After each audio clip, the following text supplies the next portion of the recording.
Capítulo 34. Dali eu fui para as extremidades do mundo para o oeste. Ali percebi 3 portões abertos. Enquanto eu estava olhando no norte, os portões e passagens através deles era de igual magnitude. Capítulo 35. Então eu segui as extremidades da terra ao sul, onde vi 3 portões abertos para o sul, do qual provinha orvalho, chuva e vento. Dali eu fui para as extremidades do céu oriental, onde vi 3 portões celestiais abertos para o leste, os quais tinham portões menores dentro deles. Através de cada um desses portões menores as estrelas do céu passavam, e passaram para o oeste por um caminho que foi visto por elas, e todo o período de seu aparecimento. Quando eu as vi, as abençoei cada vez que elas apareceram, e abençoei o Senhor da glória que tinha feito estes grandes e esplêndidos sinais, para que eles pudessem mostrar a magnificência de suas obras aos anjos e às almas dos homens, e para que estes pudessem glorificar todas as suas obras e operações, pudessem ver os efeitos do seu poder, pudessem glorificar o grande labor de suas mãos e abençoá-lo para sempre. Capítulo 36. Não tem. Capítulo 37. A visão que ele viu, a segunda visão de sabedoria, que Enoque viu, o filho de Jared, filho de Malaleel, o filho de Canã, filho de Renos, filho de Sete, filho de Adão. Este é o começo da palavra de sabedoria, a qual eu recebi para declarar e dizer àqueles que habitam sobre a terra. Ouvi desde o princípio, e entendei até o fim, as santas coisas que eu pronuncio na presença do Senhor dos Espíritos. Aqueles que eram antes de nós pensaram-nas boas para se pronunciar, e nós, que viemos depois, obstruímos o princípio da sabedoria. Até o presente tempo nunca aconteceu ter sido dado diante do Senhor dos Espíritos o que eu recebi, sabedoria de acordo com a capacidade do meu intelecto, e de acordo com o prazer do Senhor dos Espíritos, o que eu recebi dele, uma porção da vida eterna. E eu obtive 3 parábolas, as quais eu declarei aos habitantes do mundo. Capítulo 38. A primeira parábola. Quando a congregação dos justos for manifestada e os pecadores forem julgados por seus crimes, e forem afligidos à vista do mundo. Quando os justos forem manifestados na presença dos mesmos justos, os quais serão eleitos por suas boas obras corretamente pesadas pelo Senhor dos Espíritos, e quando a luz dos justos e dos eleitos, os quais habitam na terra for manifestada, onde será a habitação dos pecadores? E qual será o lugar de descanso daqueles que rejeitaram o Senhor dos Espíritos? Seria melhor para eles se nunca tivessem nascido. Quando os segredos dos justos também forem revelados, então os pecadores serão julgados e os ímpios serão afligidos na presença dos justos e eleitos. Daquele tempo, aqueles que possuírem a terra deixarão de ser poderosos e exaltados. Nem serão capazes de olhar para o semblante do santo, pois a luz dos semblantes dos santos, dos justos, e dos eleitos, terá sido visto pelo Senhor dos Espíritos. Então os reis poderosos daquele tempo serão destruídos, mas serão entregues nas mãos dos retos e santos. Desde então ninguém obterá compaixão do Senhor dos Espíritos, porque suas vidas neste mundo terá sido completada. Capítulo 39. Naqueles dias a raça eleita e santa descerá do céu e sua semente estará com os filhos dos homens. Enoque recebeu livros de indignação e ira, e livros de prece e agitação. Nunca obterão misericórdia, diz o Senhor dos Espíritos. Uma nuvem então me arrebatou, e o vento elevou-me acima da superfície da terra, colocando-me na extremidade dos céus. Lá eu vi outra visão, e vi as habitações e os lugares de descanso dos santos.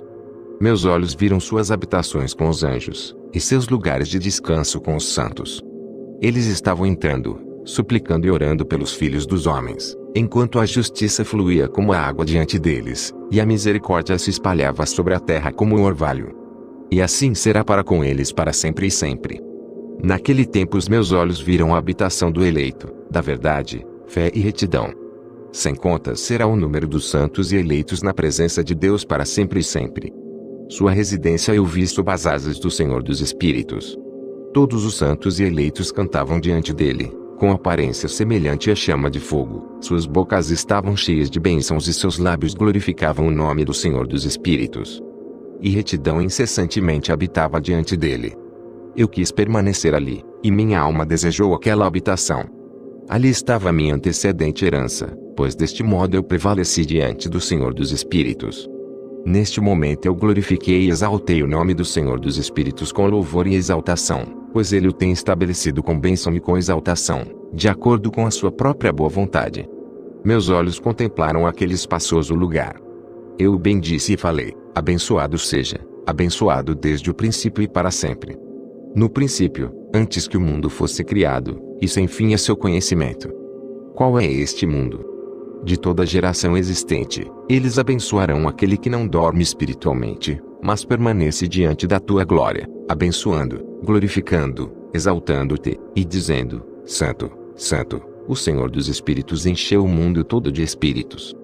Ali meus olhos viram a todos que, sem dormir, permanecem diante dele e abençoam-no dizendo: abençoado sejas, e abençoado seja o nome de Deus para sempre e sempre. Então meu semblante ficou mudado, até que fiquei incapaz de continuar vendo.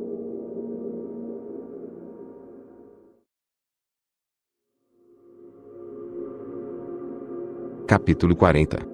Depois disto eu vi milhares de milhares e miríades de miríades, e um número infinito de pessoas, em pé, diante do Senhor dos Espíritos. Igualmente, nas quatro asas do Senhor dos Espíritos, nos quatro lados, percebi outros, ao lado daqueles que estavam em pé diante dele. Seus nomes também eu sei porque o anjo que estava comigo declarou-os a mim, revelando-me toda a coisa secreta. Então ouvi as vozes daqueles sobre os quatro lados, magnificando o Senhor da Glória. A primeira voz abençoou o Senhor dos Espíritos para sempre e sempre. O segunda voz ouvi abençoando ao eleito e aos eleitos que sofrem pela causa do Senhor dos Espíritos. A terceira voz eu ouvi pedindo e orando em favor daqueles que habitam sobre a terra, e suplicam no nome do Senhor dos Espíritos. A quarta voz eu ouvi expulsando os anjos ímpios, e proibindo-os de entrarem na presença do Senhor dos Espíritos para proferirem acusações contra os habitantes da terra. Depois disso eu pedi ao anjo da paz, que prosseguia comigo, para explicar tudo o que estava escondido. Eu disse-lhe: quem são aqueles que eu havia visto nos quatro lados e que palavras eram aquelas que eu havia ouvido escrito? Ele respondeu: o primeiro é o misericordioso, o paciente, o Santo Miguel.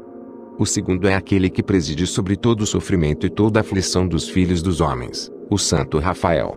O terceiro, o qual preside sobre tudo o que é poderoso, é Gabriel. E o quarto, o qual preside sobre o arrependimento e a esperança daqueles que herdarão a vida eterna, é Fanuel. Estes são os quatro anjos do Altíssimo Deus e suas quatro vozes, as quais naquele momento eu ouvi. Capítulo 41. Depois disso eu vi os segredos do céu e do paraíso, de acordo com as suas divisões, e das ações humanas enquanto eles pesavam-nas em balanças. Vi as habitações dos eleitos e as habitações dos santos.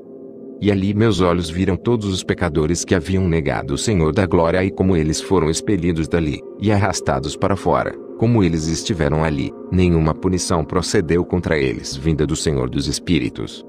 Ali também meus olhos viram os segredos do raio e do trovão e os segredos dos ventos, como eles são distribuídos quando eles sopram sobre a terra, os segredos dos ventos, do orvalho, e das nuvens. Ali eu vi o lugar de onde eles saem e tornam-se saturados com o pó da terra. Ali eu vi os receptáculos de madeira nos quais os ventos são separados, o receptáculo do granizo, o receptáculo da neve, o receptáculo das nuvens, e a própria nuvem, a qual continuava sobre a terra antes da criação do mundo. Eu vi também os receptáculos da lua, de onde elas vêm, para onde elas vão, seus gloriosos retornos e como uma se torna mais esplêndida do que a outra. Eu marquei seu rico progresso, seu imutável progresso, sua divisão e não diminuído progresso, sua observância de uma fidelidade mútua por um juramento estável, seu procedimento diante do sol e sua aderência ao caminho que lhes foi distribuído, em obediência ao comando do Senhor dos Espíritos. Potente é seu nome para sempre e sempre. Depois eu vi que o caminho da lua, tanto oculto quanto manifesto, e também o progresso dessa trajetória foram completados dia a dia, e à noite, enquanto cada uma, junto com a outra, olhou para o Senhor dos Espíritos, magnificando-o e exaltando-o sem cessar, já que exaltá-lo, para eles, é repouso, pois no esplêndido sol há uma frequente alteração para a bênção e para a maldição. O curso do caminho da lua para com os ritos é a luz, mas para os pecadores é a escuridão, no nome do Senhor dos Espíritos, o qual criou uma divisão entre luz e escuridão, e separando os espíritos dos homens, fortalecendo os espíritos dos justos em nome de sua própria retidão.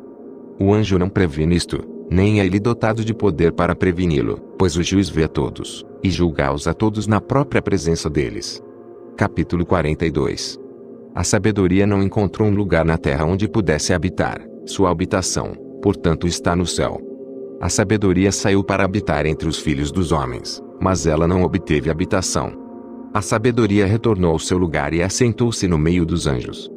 Mas a iniquidade saiu depois do seu retorno, a qual de má vontade encontrou uma habitação e residiu entre eles como chuva no deserto, e como orvalho na terra seca. Capítulo 43. Eu vi outro esplendor, e as estrelas do céu. Eu observei que ele chamou-as todas por seus respectivos nomes, e que elas ouviram. Vi que ele pesou-as numa justa balança por sua luz e amplitude de seus lugares, o dia de seu aparecimento, e suas conversões. Esplendor produziu esplendor, e sua conversão foi o número dos anjos, e dos fiéis. Então eu perguntei ao anjo, que prosseguia comigo, e ele explicou-me coisas secretas, e quais eram seus nomes. Ele respondeu: o Senhor dos Espíritos mostrou a ti uma similaridade disto. Eles são nomes dos justos que habitaram na terra, os quais acreditam no nome do Senhor dos Espíritos para sempre e sempre. Capítulo 44. Outra coisa também vi com respeito ao esplendor, que ele sobe por causa das estrelas e torna-se esplendor, sendo incapaz de abandoná-las. Capítulo 45. A segunda parábola, a respeito daqueles que negam o nome da habitação dos santos e do Senhor dos Espíritos. Aos seus eles não ascenderão nem virão sobre a terra. Esta será a porção dos pecadores que negam o nome do Senhor dos Espíritos e que estão assim reservados para o dia da punição e da aflição. Naquele dia o eleito se assentará sobre um trono de glória e escolherá suas condições e suas incontáveis habitações, enquanto seus espíritos neles serão fortalecidos quando eles virem meu eleito, pois esses fugiram por proteção para meu santo e glorioso nome. Naquele dia eu farei com que meu eleito habite no meio deles, mudarei a face do céu, o abençoarei e o iluminarei para sempre. Eu também mudarei a face da terra, abençoarei, e farei com que aqueles a quem elegi habitem sobre ela. Mas aqueles que cometeram pecado e iniquidade não habitarão nela, pois eu marquei seus procedimentos. Meus justos eu satisfarei com paz, colocando-os diante de mim, mas a condenação dos pecadores se aproximará, para que eu possa destruí-los da face da terra.